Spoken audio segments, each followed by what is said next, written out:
Chapter 3. William smiled at Catherine as they walked through the tall grass. The sun was especially bright today, and he couldn't remember a time when she looked more beautiful. Golden threads sparkled in her hair as if the sun itself had kissed her strands. Her hazel eyes twinkled as she smiled at him. "I thought I'd never see you again."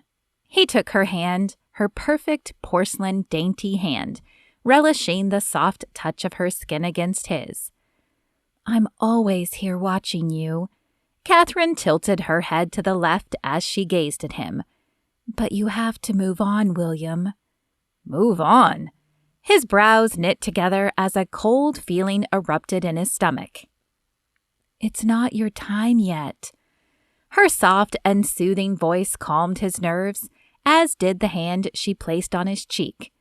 "Don't spend it alone, though. Find love again." William shook his head adamantly. "No, Catherine, you are my love. There won't be another. Bounty hunting has become my life now." "That is no life," Catherine said with a small smile.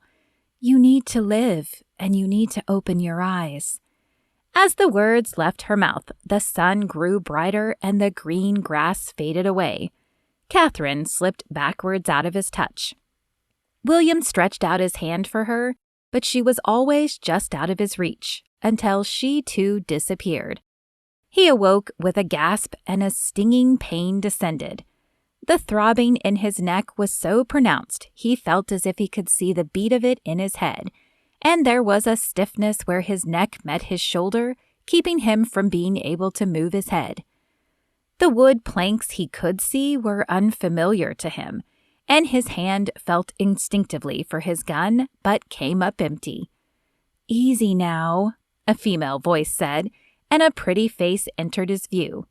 Blonde locks circled her heart-shaped face and complemented her green eyes.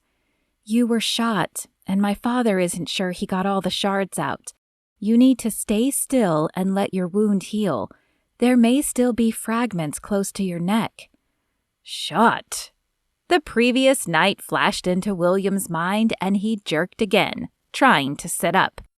"No, you have to stay still," the woman insisted, pushing firmly on his chest to keep him down. He stopped struggling. The pain was too great to continue anyway. Instead, he swallowed to wet his throat and asked, "Did they get Monroe?" His voice came out hoarse and barely more than a whisper. "The cattle thief?" the woman asked. With deliberate effort, William nodded. Though painful, he found he could move his head if he did it slowly. "Yes, they got him.